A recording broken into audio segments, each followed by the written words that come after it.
We continue now with Chapter 28, studying spiritual developments in the Middle Ages of India. We've looked at Advaita, generally considered the most popular form of Vedanta. In Part 3, we'll look briefly at the other schools of Vedanta, the dualist-non-dualist, the qualified non-dualist, and the pure dualist, so that you can see if any of these schools fit your thinking. Written and produced by Thomas Tyseal. Copyright Thomas Tyseal, unless otherwise noted.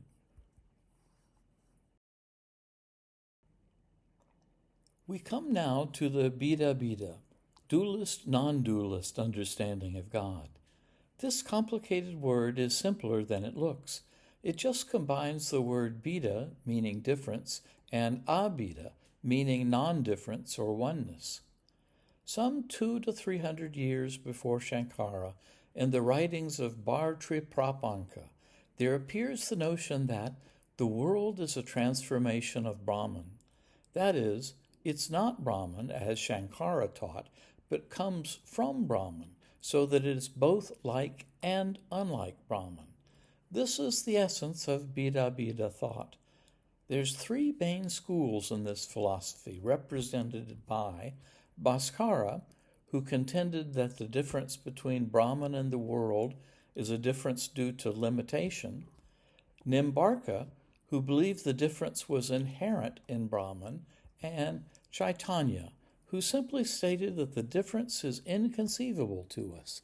We'll take a quick look at these three.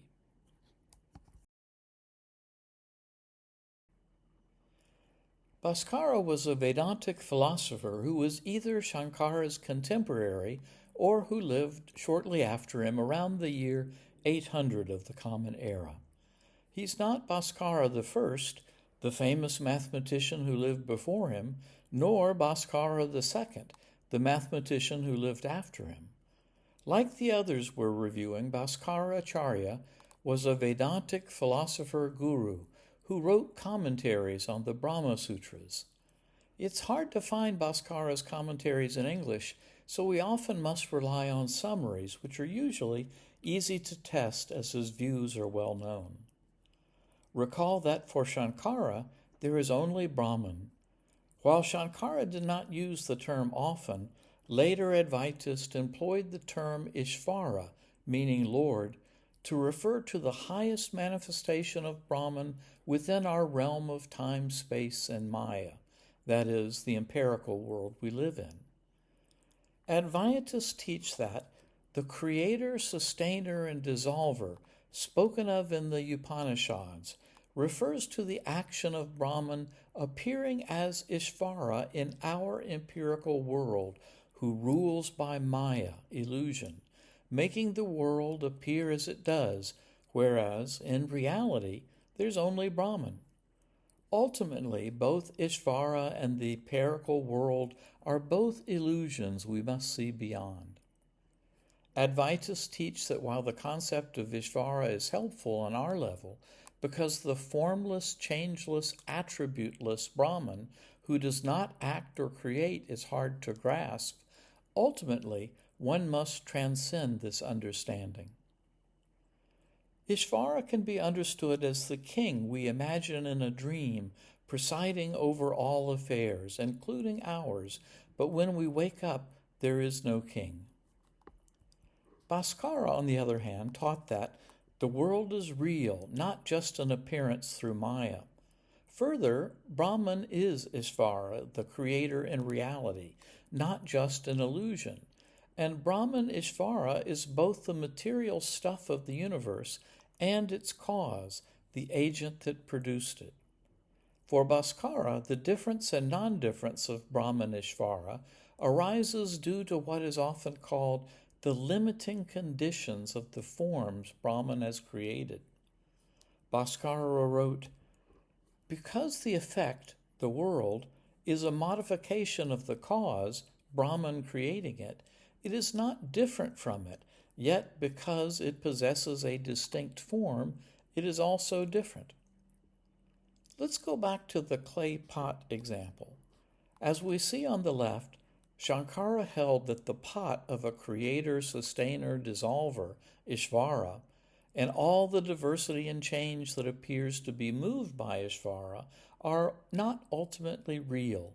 It only appears so through Brahman's power of Maya. When we wake up, we discover that we are Brahman. On the right, we see Bhaskara's view.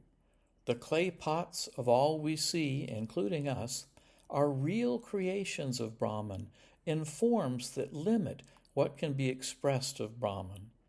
They are, however, still Brahman, still holy clay, different but not different.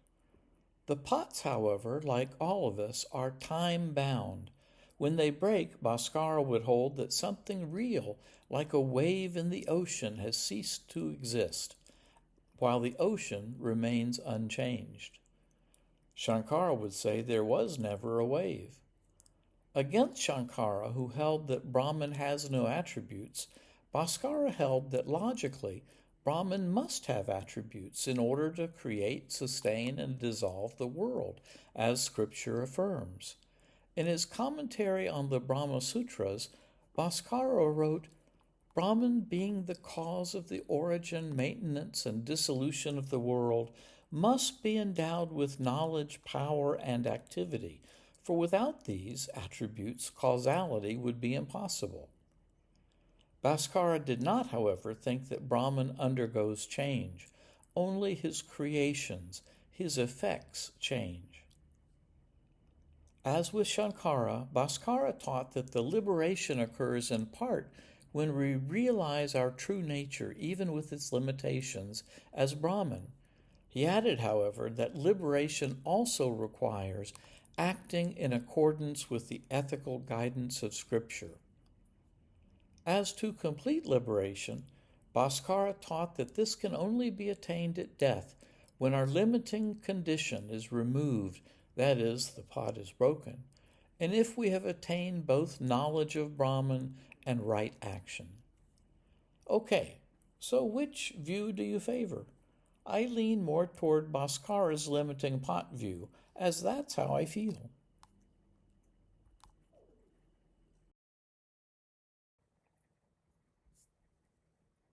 It's helpful to see how Beta Vedans read the Upanishads.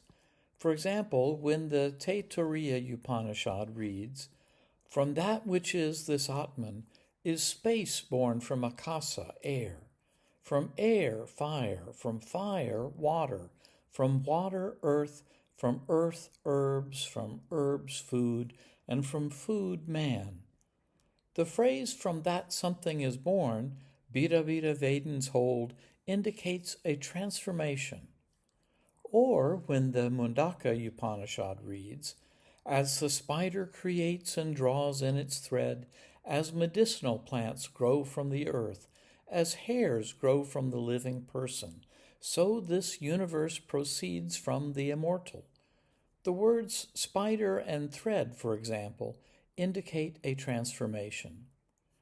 Beta Vedans see these as real transformations of Brahman, not merely appearances on our plane of existence. Further, they see these transformations as intentional, as it implies in the Chandogya Upanishad, which reads, That existence decided, I shall be many, I shall be born. He then created fire.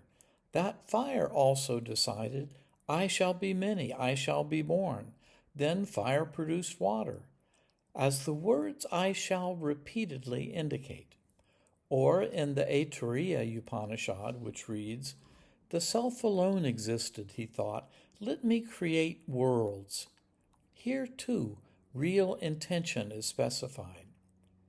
Beta Vedans also think that because the world as we know it is Brahman, then Brahman is always near, as it says in the Taittiriya Upanishads. May I become many, may I produce offspring. After deliberating in this way, he created the material universes and whatever exists. Having created the universe, he entered into each of them.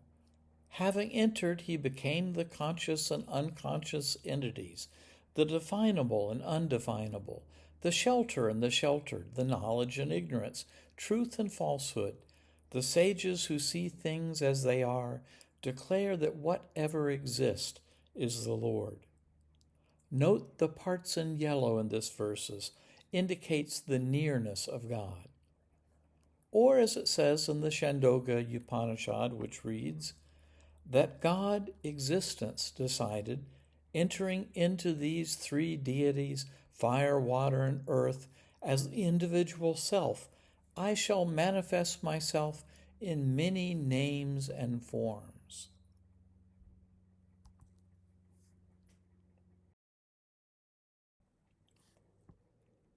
We can express Bhaskara's view in simple form as this.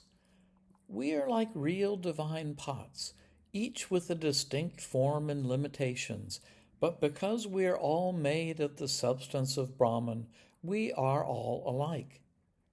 The next proponent of Bheda had a slightly different understanding. Nimbarka lived some 400 plus years after Bhaskara and Shankara.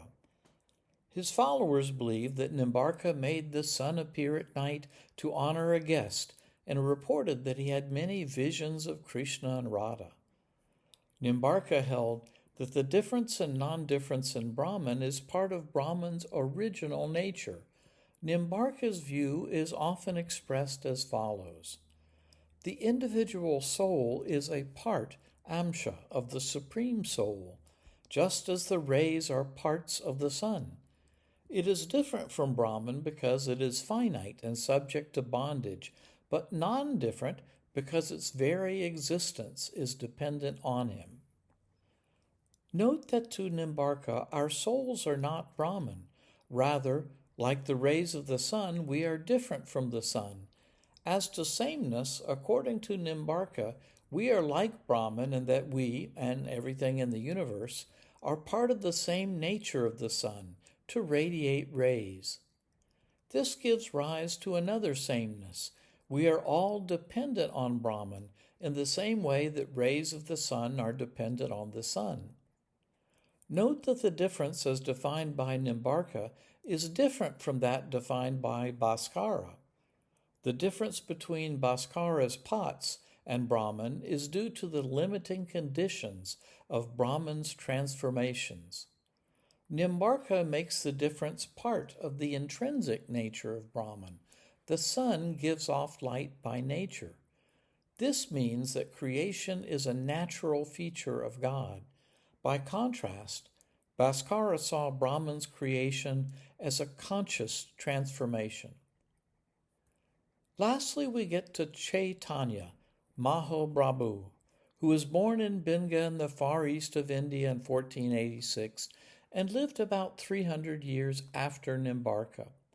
Chaitanya is most known for his passionate devotion to Krishna, constantly chanting his name, often while dancing, thus initiating a practice within Vaishnavism known as Gaudiya Vaishnavism.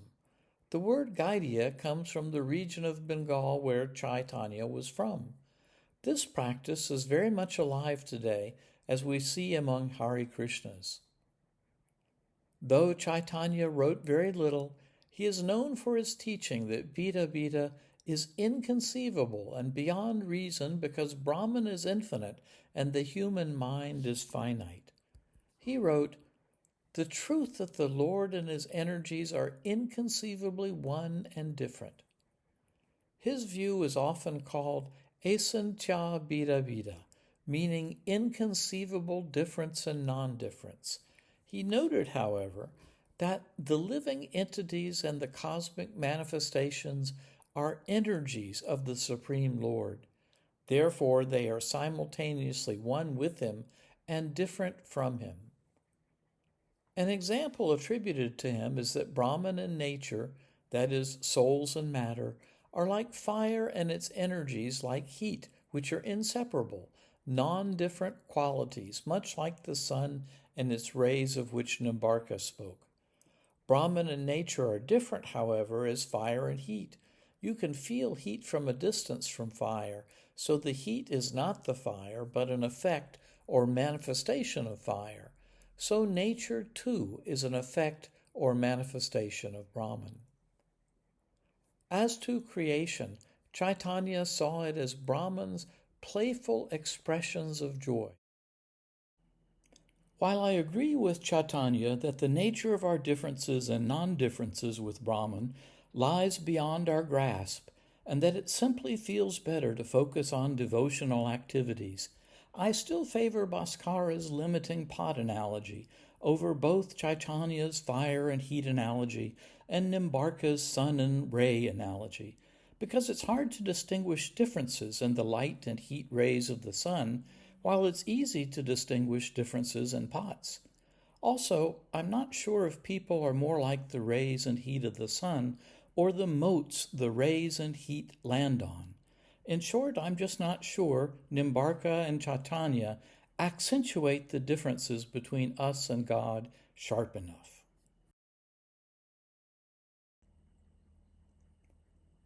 Let's look at what Bhaskara taught about a few other important topics. As to liberation from our world of bondage, he wrote, "Knowledge is not independent of works, rather it is to be practiced together with works, since the scriptures enjoin both." In A History of Indian Philosophy, Volume 2, his view is summarized as, "Liberation is attained by one who possesses knowledge qualified by works." That's an important difference between he and Shankara, who held that knowledge alone is sufficient, though it would have to be true transformational knowledge. Even more directly refuting Shankara in his view that no action need be performed after removing ignorance and attaining true knowledge of Brahman, Bhaskara wrote, "The abandonment of all action is not taught by the Veda, for injunctions concerning actions persist, even for one who knows." Further, Bhaskara taught that one never escapes from the effects of one's actions. He wrote, "Works whose results have not yet been experienced do not perish. They continue until their fruit is realized." As to the object of devotion, for Bhaskara, bhakti, devotional practice, is meditation directed toward the transcendent Brahman. Unlike Shankara's, Bhaskara's Brahman does have attributes, so the devotional practice he advocates is contemplative meditation on these attributes. As to Nimbarka, he viewed karma, action, as necessary to purify the soul, but he held that in the end it is devotion, bhakti, and divine grace that is the decisive factor for liberation, where one would be in eternal proximity and in a loving relation with Krishna. As for Chaitanya, he taught a practice that was more ecstatic and emotional, aiming at being lost in the rapturous love and divine play of Krishna in this world and the next.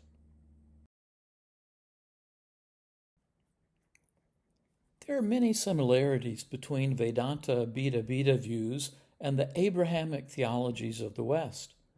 Both believe that God is the ultimate reality, which has attributes that are inseparable from God's nature. Both see God in personal terms as a knower, willing agent, and the object of devotion, not, as with Shankara, an impersonal absolute. Both also believe that creation is dependent on God and has a moral order reflecting divine nature and will. Both believe that salvation or liberation requires both faith and deeds, though Nimbarka and Chaitanya and some Western variants more heavily emphasize the faith component. One big difference is whether we see creation, and thus our souls, as separate from God, created out of nothing, as in the Western tradition, or as an emanation from God, taking limited forms, as in Bhaskara, or arising from God's nature, as in Nimbarka. In both cases, however, creation is both divine and intentional. As to sin, Abrahamic traditions generally see sin as rebellion against God, whereas in the Vedic traditions it is often understood as ignorance and misguided attachment to the ephemeral.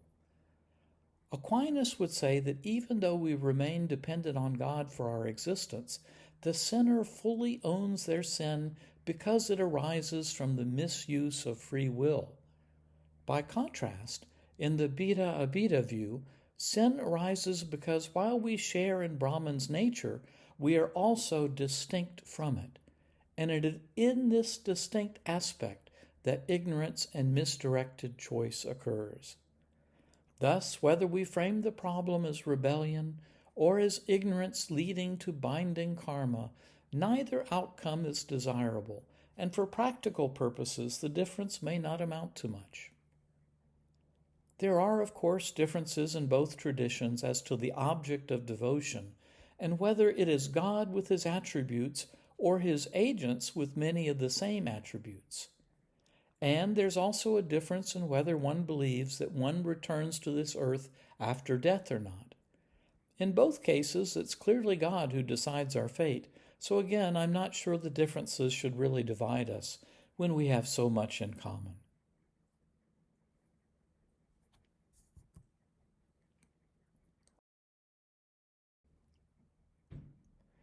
The Beta tradition grew over time, and in more recent times, Bhakti Siddhanta Sarasvati, who lived from 1874 to 1937, revived and institutionalized the Gaudiya tradition that was founded by Chaitanya. A little later, these teachings spread even more widely through the teachings of A.C. Bhaktivedanta Swami Prabhupada, who died in 1977 and was the founder of the Hare Krishna movement.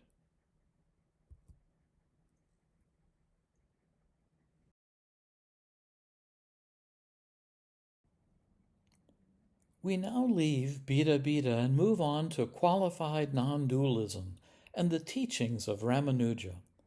A little over 200 years after Shankara and Bhaskara, a Vaishnavite priest, philosopher, and social reformer from southern India named Ramanuja, who we think died about the year 1137, established what is called Vishishtadvaita, qualified non-dualism.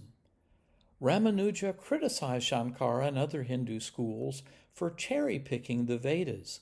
He believed the Vedas spoke of both non-dualism and pluralism, and so he developed qualified non-dualism.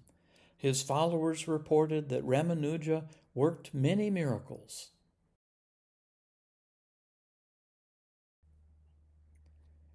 Ramanuja describes Brahman as the supreme person whose essential nature is intelligence and bliss, who is distinct from the individual souls, sit, and matter, asit, and who has for his body all sentient and non-sentient beings.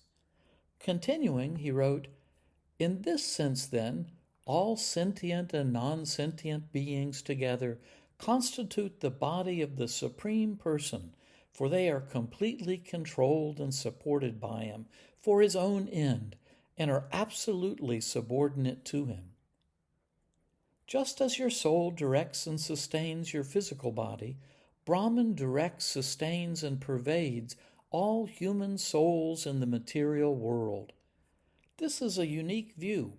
For Ramanuja, souls and matter are part of Brahman's body, while Brahman is their inner self, creating, sustaining, and eventually dissolving all. Each soul operates, as it were, with a degree of freedom, much like an individual cell or organ in the human body conducts its own distinct functions while being completely dependent on the whole body. This is different from Shankara, who admitted no differentiation at all in Brahman, and different from Bhaskara in that Ramanuja did not speak of limiting conditions in the transformations of Brahman, and different from Nimbarkara, who saw the differences between Brahman and souls and matter like that between the sun and its dependent rays. For Ramanuja, the differences are part of the internal nature of Brahman, like a single living organism whose cells in different organs and within an organ are doing different things. As an aside, Ramanuja also used the sun and ray analogy but only to illustrate that the sun can express itself in different ways, whereas Nimbarka used it to show the dependence of the ray on the sun. So this is qualified monism. There is still only one ultimate reality, Brahman, but our understanding is qualified because there are distinctions within Brahman like different cells in a body. So when the Upanishads say, "Thou art that," it means you are a subordinate part of that. As to our imperfections, suffering, and sin, Ramanuja wrote, "While the highest self thus undergoes a change in the form of a world comprising the whole aggregate of sentient and non-sentient beings, all imperfection and suffering are limited to the sentient beings constituting part of its body, and all change is restricted to the non-sentient things which constitute another part. The highest self is affected in that sense only that it is the ruling principle, and hence the self of matter and souls in their gross or evolved state. But just on account of being this, namely, their inner ruler and self, it is in no way touched by their imperfections and changes." It's like this. A cell in an organ of the body may act up, attract an immune response, and suffer, but the whole body that directs all processes abides unchanged. As to salvation, Ramanuja taught that Brahman must be conceived as a personal God like Vishnu Narayana. Narayana meaning the shelter or goal of all living beings, and that at death the soul does not merge with Brahman but retains its identity. Thus, those who follow qualified dualism focus more on temple worship of Vishnu than Advaitist. This worship is meant to strengthen devotion, bhakti yoga, and surrender to Lord Narayana. As with Advaitist, qualified non-dualists also practice selfless service, karma yoga, and scriptural study, jnana yoga. The idea that we are parts of the body of Brahman and controlled by Brahman is fascinating. My knowledge of humanity says that we are a contentious and sometimes stupid lot, and thus hard to square with the idea that we are part of and controlled by the divine. Ramanuja does account for our waywardness by saying all imperfection and suffering are limited to the sentient beings constituting part of Brahman. He also makes clear that while Brahman is our inner self and the perfect underlying intelligence that gives us the power to think and act, Brahman also permits us to misuse that power. So the control Brahman exerts over us is clearly not perfect, but it may be too imperfect for us to consider that we are part of the divine. Of course, the body of Brahman could always shed us miscreants, and maybe that's the answer. So I remain divided on whether I like Bhaskara's or Ramanuja's understanding of the relation between God and humanity better.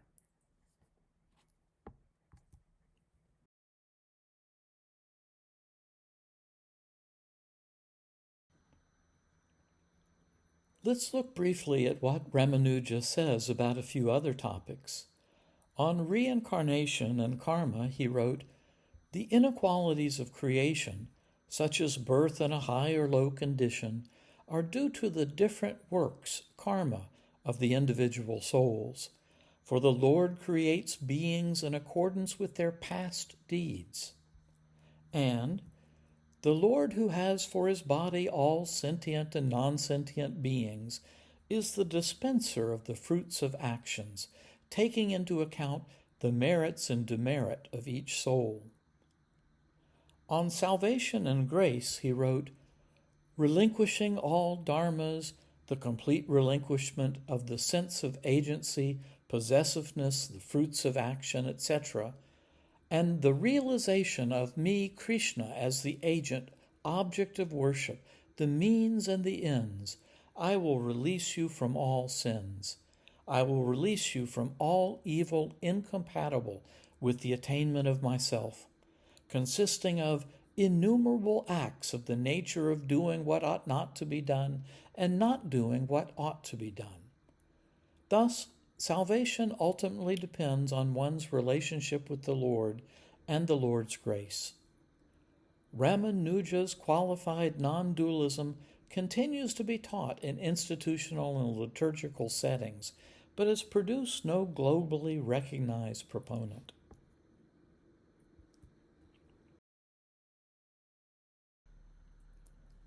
Once again, there's a big overlap between qualified non-dualism and Western traditions.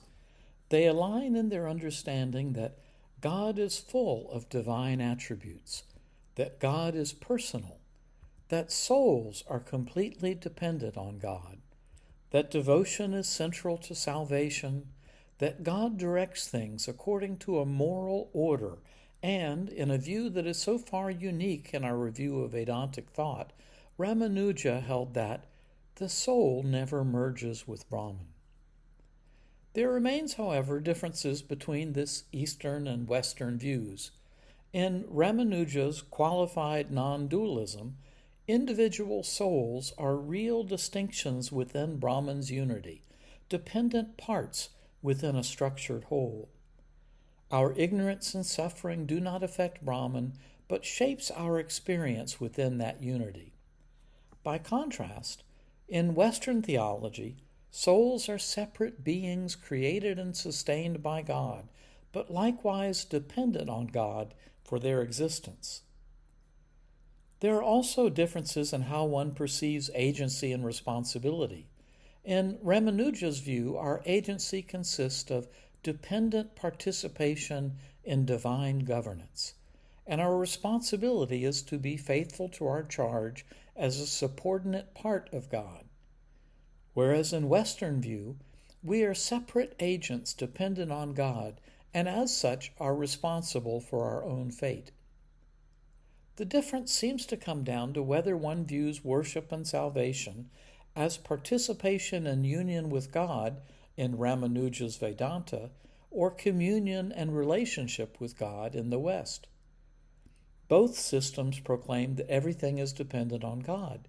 Both establish moral systems, one based on following Dharma and paying attention to karma, and the other on doing good and avoiding sin. And both view salvation as nurturing or establishing and maintaining a relation with God. While Ramanuja held that the distinctions between God and his parts are within God's unity as a single body, the Bheda maintains that difference and non-difference between God and entities, soul and matter, are not reducible to a single underlying relation between the body of Brahman and its subordinate parts. Rather, both God and entities are on equal footing, being simultaneously distinct and non-distinct. In Bhaskara, Brahman undergoes a real transformation into limited entities, but the individual is still inseparably grounded in Brahman. In Nimbarka, entities are like the rays to the sun, fundamentally distinct and not distinct, and in Chaitanya, the difference and non-difference is some unexplainable manifestation of energy from Lord Krishna. Contrasting Ramanuja with Bhaskara is difficult. Do we feel more like the clay of Brahman shaped into pots, or a cell that's part of the body of Brahman?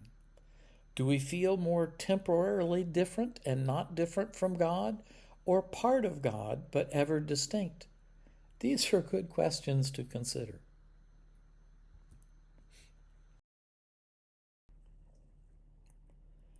We come now to Madhvacharya, who taught around the year 1250, about the same time as Aquinas and a little after Ibn Rushd. He was the chief proponent in Vedanta of dualism, Dvaita, and he called his philosophy Tattvavada, meaning arguments from a realist viewpoint. There's no shades of Shankara's all is God Brahma here, nor even that we are different as well as not different from God. There's an unbridgeable difference between God and humans, and liberation is only achievable through the grace of God. This is a fairly Western view. Madhva is said to have performed several miracles during his lifetime, including transforming tamarind seeds into gold coins, consuming 4,000 bananas and 30 big pots of milk in one sitting, fighting and winning against robbers and wild animals, crossing the Ganges without getting his clothes wet, and giving light to his students through the nails of his big toes after the lamp went out while they were interpreting a text at night. There's clearly some fantastic elaboration going on here. Here are 6 quotes that reveal some of the depth of Madhva's teachings. The fivefold difference is real and eternal between God and soul, God and matter, soul and matter, one soul and another, and one material thing and another. This doctrine is called Panca Bheda, meaning fivefold difference. Vishnu alone is the supreme reality, independent and unsurpassed. All others are dependent upon him. The world is real, for it is perceived, and its reality is affirmed by Scripture. For example, in the Taittiriya Upanishad it says, "From that Brahman verily space was born, from space air, etc." The individual self is eternally distinct from the Supreme Lord. Madhva interprets Upanishadic phrases like "all this is Brahman" and "that thou art" to mean everything including us depends on Brahman, is pervaded by Brahman, and is controlled by Brahman, not that everything is Brahman. He teaches that even in liberation, the soul never becomes identical with Brahman. As you've seen, this is also Ramanuja's position. Souls are of different grades. Their capacities and destinies are not identical. This is a new teaching. Liberation consists in the direct experience of the Lord, accompanied by eternal bliss and service. It's eternal communion with not absorption into Vishnu.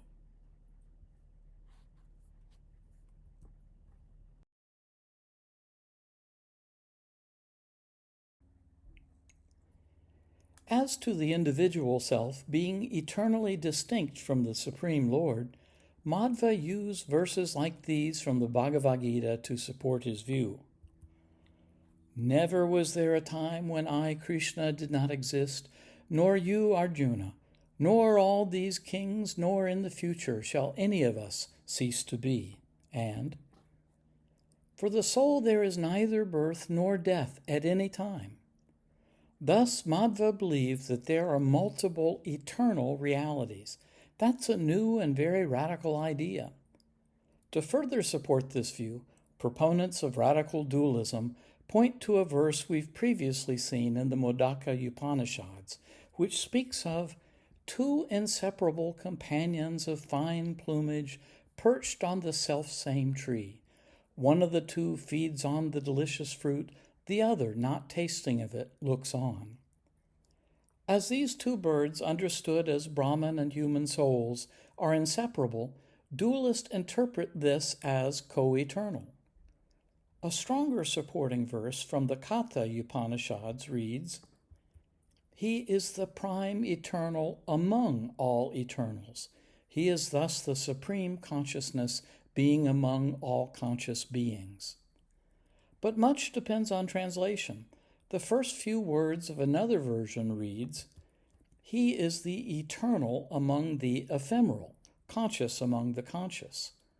The difference in translation hinges on 2 related words, nityo and nityanam. Nityanam means of the nityas, and nitya literally means eternal, permanent, constant, or enduring.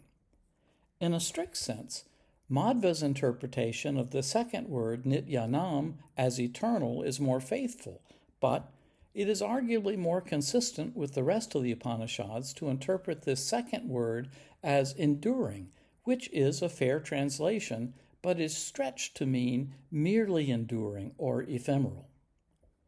A comparison metaphor using the heavens to convey the differences or non-differences between God and humans asserted by different Vedic philosophers may be useful at this point. Shankara would hold that only empty space exists. The appearance of stars are misperceptions, ultimately an illusion. Ramanuja would assert that heaven is a single living organism of which stars are a connected but dependent part. Madhva would say space and stars are both eternal. Space, however, is the only true independent reality, and it simply hosts the eternal stars. I struggle with believing Madhva's assertion that souls are co-eternal with Brahman. There is, however, a way to make the assertion less problematic. If we think of souls as existing eternally in the mind of God before they appear on earth, then Madhva's view is less troublesome. I'm just not sure that Madhva would accept this understanding.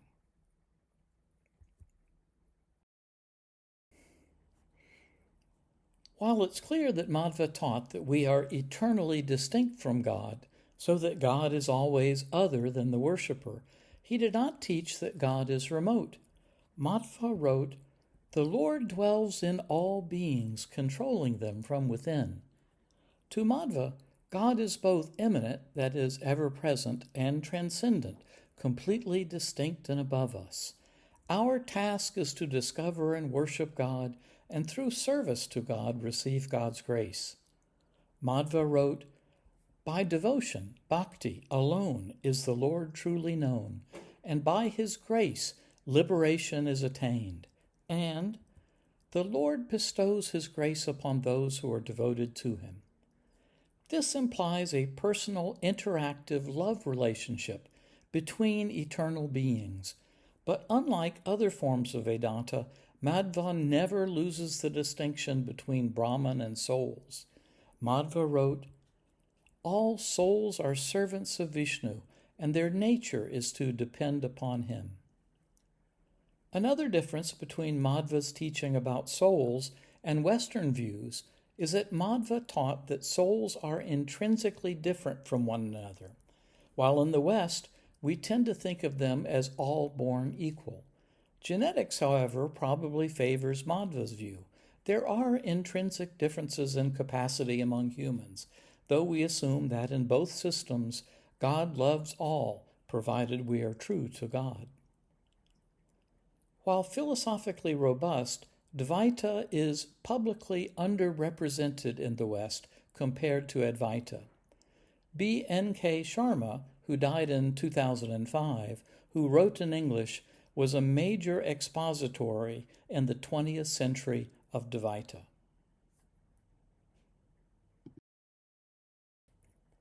Let's consider the spectrum of Vedantic thoughts with monism at one end and duality or plurality at another. Shankara is clearly the monist. Being apophatic, he would prefer the term non-dualist, teaching that there is only Brahman and Brahman is without attributes. If our metric is how strongly he preserves Brahman's unity, I would place Ramanuja next. For Ramanuja, Brahman's parts, consisting of souls and matter, are like parts of a body and are internal to Brahman. If, however, we measure the distance from Shankara by how strongly the plurality in nature is really Brahman, then Bhaskara might be closer, as he saw plurality as just transformations of Brahman and dependent on Brahman due to the limiting conditions of souls and matter. These transformations, however, move in a direction of becoming other than Brahman, so I'll stick with putting Ramanuja nearer Shankara. Then I would place Bhaskara next, as he maintained a real, though temporary, transformation of Brahman. Recall that he thought we were like real pots, dependent on the clay of Brahman, but that our true reality as Brahman is limited by the condition of the pot. So we are like and not like Brahman, and thus further away from Shankara's view.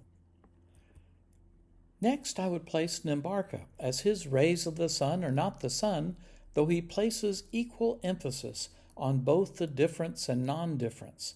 This places him further away from Ramanuja, who made the human difference subordinate to non-difference, and that as the parts of the body of Brahman, we cannot exist separately from Brahman. Then would come Madhva with his radical dualism. To keep the figure short, I didn't include Chaitanya, who held that we really can't comprehend how we are different from God, but he would probably go between Ramanuja and Madhva.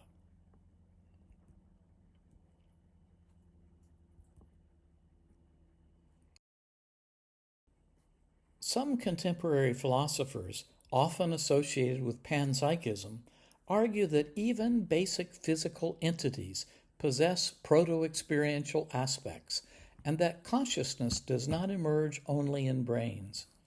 While many panpsychics see their study of universal consciousness as atheistic, some see it as leaning in a Vedantic direction.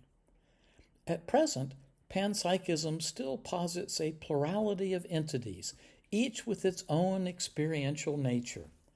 Even so, by rejecting reductive materialism and treating consciousness as fundamental, such views are moving in a broadly Vedanta-like direction.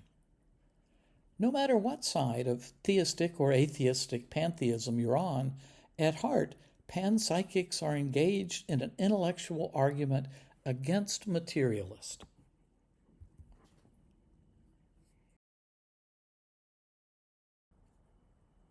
This slide illustrates these two opposing camps. Those on the left think that the brain, that is, non-conscious matter, gives rise to consciousness, while those on the right hold that all things already have a mind or mind-like quality, and thus some form of consciousness. At heart is debate about what is called the hard problem of consciousness. The problem has been stated succinctly by the British philosopher Colin McGinn, who asked, how can the brain, a mere hunk of meat, produce consciousness? Many Vedantists would say it's because a divine consciousness pervades and is everything. As you've seen, Vedantic scripture gives rise to a variety of beliefs, making it hard to summarize. At heart, though, there's a shared conviction that reality is fundamentally spiritual, that Brahman is the highest reality and ultimate source of all that exists, that we are not merely body and mind, but enduring selves who pass through samsara, rebirth, until liberation, when we either realize our unity with Brahman or enter into an eternal loving relation with him. Further, Vedantists believe that our fate is shaped by our actions and faith, and progress toward liberation is fostered through one or some combination of knowledge, devotion, meditation, surrender, and righteous action. In my view, Vedanta's greatest contribution to society has been fostering the sense that all beings are grounded in the divine and deserve reverence. This often translates into treating others with dignity and to the effort to realize or rightly relate ourselves to the highest reality.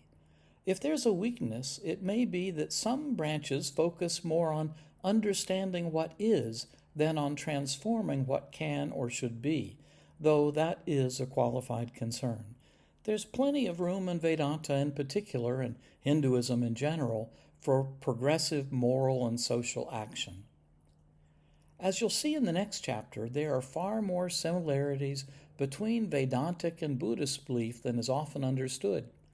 In Chapter 29, we'll take a look at some of the similarities and differences across Vedantic and Buddhist schools of thought, and also explore more of how Buddhism developed and, in the Middle Ages, continued its spread through Asia.